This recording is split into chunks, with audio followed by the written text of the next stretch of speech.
Hello दोस्तों, मैं अरविंद कुमार आपका गुरुकुल इंस्टीट्यूट सूची में स्वागत करता हूं। दोस्तों, आज हम एसएससी जीडी कांस्टेबल परीक्षा 2021 के लिए एसएससी जीडी का जो एग्ज़ाम हुआ था 1/3/2019 को, उसके थर्ड शिफ्ट में जितने भी प्रश्न पूछे गए हैं सामान्य ज्ञान से, उन सभी प्रश्नों का डिस्कशन करेंगे।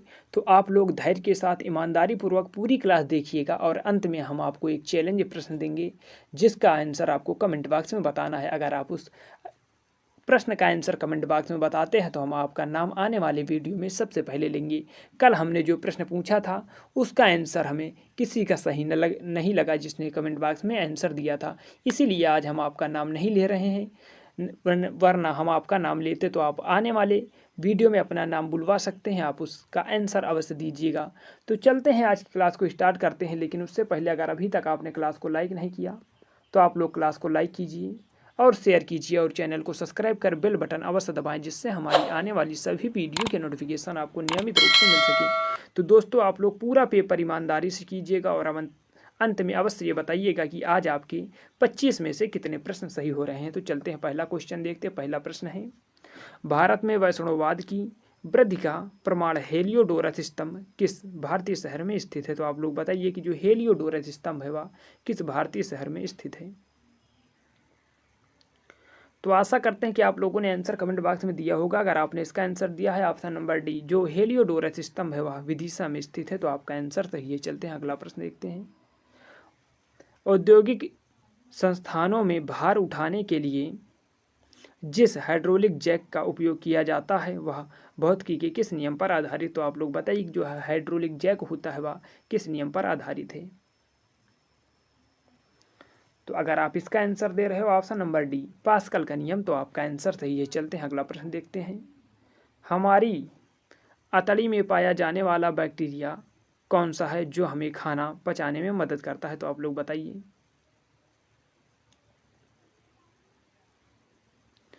अगर आप इसका आंसर दे रहे हो ऑप्शन नंबर ए, क्या लैक्टोबाइसुलस एडी डोफिलस, तो आपका आंसर बिल्कुल सही है। चलते हैं, देखते हैं अगला प्रश्न।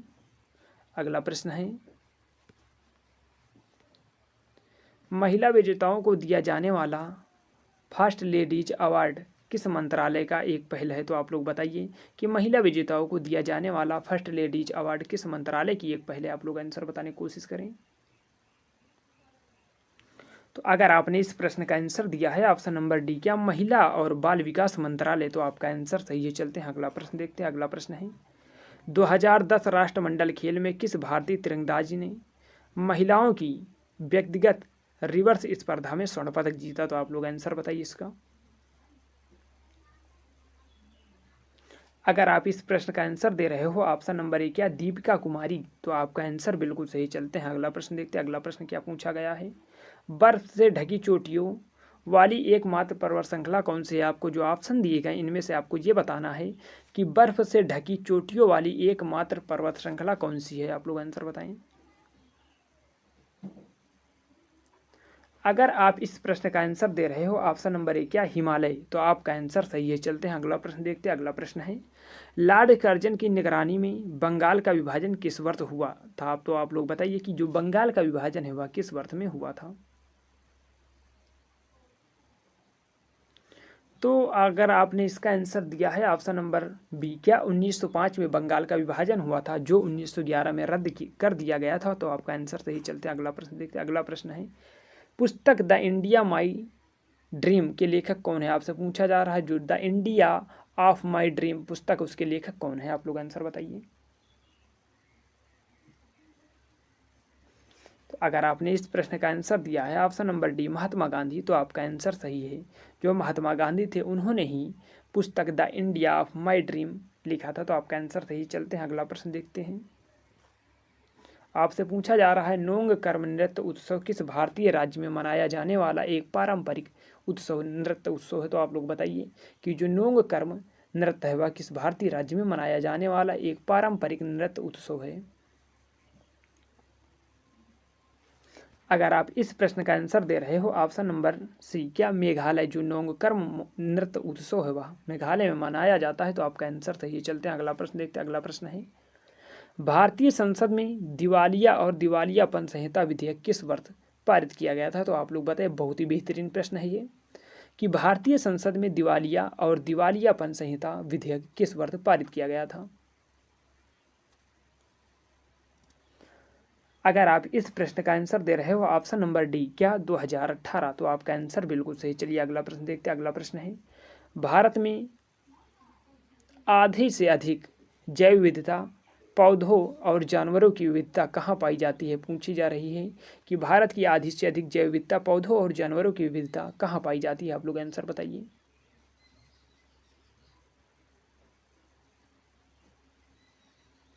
तो अगर आप इस प्रश्न का आंसर दे रहे हो ऑप्शन नंबर ए, उष्णकटिबंधीय वर्षावन में, तो आपका आंसर सही है। चलते हैं अगला प्रश्न देखते हैं।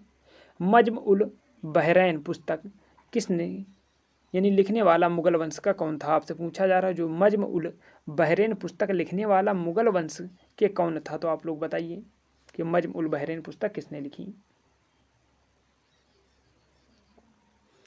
अगर आप इसका आंसर दे रहे हो ऑप्शन नंबर सी, क्या जो दारा सिको है उन्होंने ही मज्म उल बहरैन पुस्तक लिखी है? तो आपका आंसर सही। चलते अगला प्रश्न देखते हैं। अगला प्रश्न है, भारतीय संविधान में मौलिक अधिकारों की अवधारणा निम्नलिखित में से किस देश के संविधान से लिया गया है? तो आप लोग बताइए कि जो मौलिक अधिकार हैं वह किस देश से लिया गया है? तो आप लोग अपना आंसर बताइए।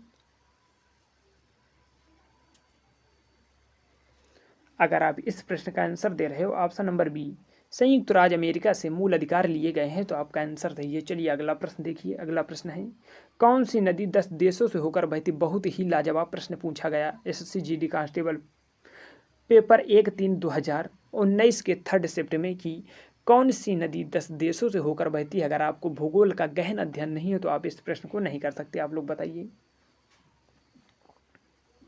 अगर आप इस प्रश्न का आंसर दे रहे हो ऑप्शन नंबर ए, डैन्यूब नदी, वह 10 देशों से होकर बहती है, तो आपका आंसर सही। चलिए अगला प्रश्न देखते हैं। पैरा ओलंपिक स्वर्ण पदक जीतने वाले पहले भारतीय कौन थे? तो आप लोग बताइए कि पैरा ओलंपिक स्वर्ण पदक जीतने वाले पहले भारतीय कौन है या कौन थे? तो आप लोग बताइए। अगर आप इसका आंसर दे रहे हो क्या ऑप्शन नंबर ए, मरियप्पम थंगावल्लू, तो आपका आंसर सही है। चलिए अगला प्रश्न देखते हैं। अगला प्रश्न है, प्राचीन काल में बौद्ध कला के दौरान कपिल वस्तु के शासक कौन थे? आपसे पूछा जा रहा है कि बौद्ध काल के समय कपिल वस्तु का शासक कौन था? आप लोग बताइए। अगर आप इस प्रश्न का आंसर दे रहे हो ऑप्शन नंबर ए, शाक्य, तो आपका आंसर सही है। चलिए अगला प्रश्न देखते हैं। अगला प्रश्न है, किस भारतीय को भारत सरकार के लिए 10 बार बजट प्रस्तुत करने का गौरव हासिल है? तो आप लोग बताइए कि किसने 10 बार बजट प्रस्तुत किया था? अगर आप इस प्रश्न का आंसर दे रहे हो option number A, Morarji Desai ने 10 बार बजट प्रस्तुत किया था, तो आपका आंसर सही है। चलिए अगला प्रश्न देखते हैं। अगला प्रश्न है, यदि किसी देश में बजट घाटा है और यह स्थिति लंबे समय तक बनी रहती है तो इसका परिणाम क्या होगा? आप लोग को ऑप्शन मैं दिखा रहा हूं, आप लोग ऑप्शन की सहायता से आंसर बताने की कोशिश करें। तो अगर आप इसका आंसर दे रहे हो ऑप्शन नंबर डी, क्या कर्ज बढ़ता यानी बढ़ता कर्ज हो जाएगा उसके ऊपर और कर्ज का बोझ आ जाएगा, तो आपका आंसर सही। चलिए अगला प्रश्न देखते हैं। अगला प्रश्न है, एफसीआई यानी भारतीय खाद्य निगम की स्थापना कब की गई थी? तो आप लोग बताइए कि जो एफसीआई है उसकी स्थापना कब की गई थी?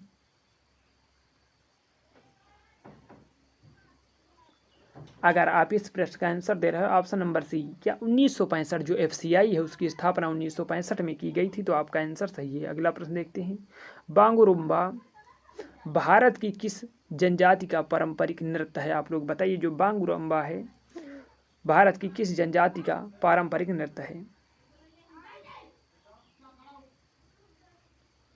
अगर आप इस प्रश्न का आंसर दे रहे हो ऑप्शन नंबर सी, बोडो, जो बांगरुम्बा है वह बोडो जनजाति का एक पारंपरिक नृत्य है, तो आपका आंसर सही है। चलिए अगला प्रश्न देखते हैं। अगला प्रश्न है, निम्नलिखित में से कौन सा जानवर बिल और मांद में रहता है? तो आप लोग बताइए कि निम्नलिखित में से कौन सा जानवर बिल और मांद में रहता है?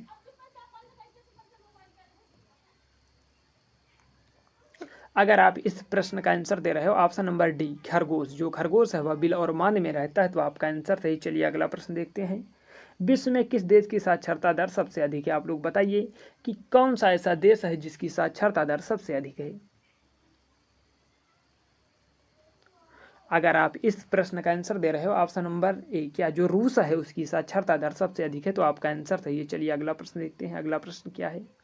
नॉर्वे का सबसे प्रतिष्ठित पुरस्कार नॉर्वे नेशनल अवार्ड पाने वाले पहले भारतीय अभिनेता कौन है, तो आप लोग आंसर बताइए। अगर आप इस प्रश्न का आंसर दे रहे हो ऑप्शन नंबर जो सी है, क्या आदिल हुसैन, तो आपका आंसर सही है। चलते हैं अगला प्रश्न देखते हैं। अगला प्रश्न क्या है। अगला प्रश्न है कचरे को एक स्थायी संग्रहण जगह पर ले जाने से फैलने वाली बीमारियों से बचने के लिए रिहायशी इलाकों से ठोस कचरे के पृथक्करण के लिए किस प्रकार की सफाई व्यवस्था की आवश्यकता है, तो आप लोग बताइए।